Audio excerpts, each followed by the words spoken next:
हर हर महादेव भक्तों, श्री शिवाय नमस्तुभ्यम। तो आज हम फाल्गुन मास के सोमवार की व्रत कथा सुनेंगे। एक नगर में एक बहुत ही धनी साहूकार रहता था।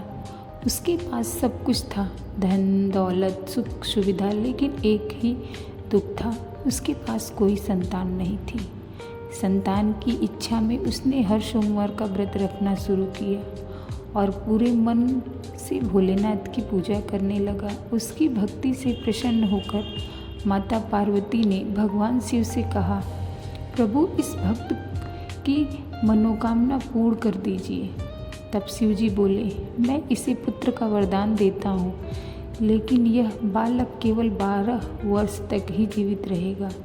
कुछ समय बाद साहूकार के घर एक सुंदर पुत्र का जन्म हुआ। घर में खुशियाँ छा गईं। जब बच्चा बड़ा हुआ तो साहूकार ने उसे उसके मामा के साथ काशी पढ़ने भेज दिया। रास्ते में एक नगर में उन्होंने एक राजकुमारी का विवाह देखा। दूल्हा काना था, इसलिए राजकुमारी के पिता ने धोखे से साहूकार के बेटे को दूल्हा बनाकर शादी करा दी। लेकिन वह बालक बहुत सच्चा था। उसने राजकुमारी की ओढ़नी पर लिख दिया, विवाह तो मेरे साथ हुआ है, लेकिन जो तुम्हें विदा कर ले जाएगा वो काना है। मैं तो काशी पढ़ने जा रहा हूँ। जब राजकुमारी ने यह पढ़ा तो उसने अपने माता पिता को बता दिया और उसे विदा नहीं किया गया। उधर मामा काशी पहुँच गए। जब बालक 12 वर्ष का हुआ तो यज्ञ के दौरान उसके प्राण निकल गए। अब मामा जोर जोर से रोने लगे।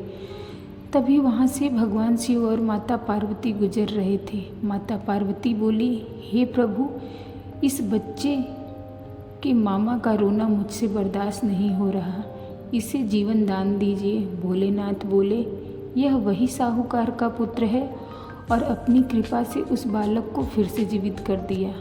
पढ़ाई पूरी करके वह लौटने लगा। रास्ते में उसे उसी नगर में जहाँ उसका विवाह हुआ था यज्ञ किया। राजकुमारी के पिता ने उसे पहचान लिया और अपनी बेटी को धन दहेज सहित साथ में विदा कर दिया।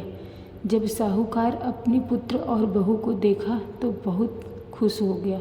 उसकी खुशी का कोई ठिकाना नहीं रह गया।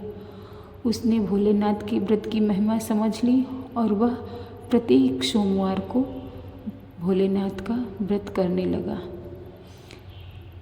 तो इस कथा का समापन होता है। इस कथा का यह संदेश है, जो भी श्रद्धा से भगवान का पूजन करता है, व्रत करता है अथवा सुनता है, उसकी संपूर्ण मनोकामनाएं बाबा भोलेनाथ अवश्य पूर्ण करते हैं, उसकी झोली खुशियों से भर देते हैं। तो अगर आपको हमारी ये कथा अच्छी लगी हो तो वीडियो को लाइक कर शेयर करें और हमारे चैनल को सब्सक्राइब करें। हर हर महादेव।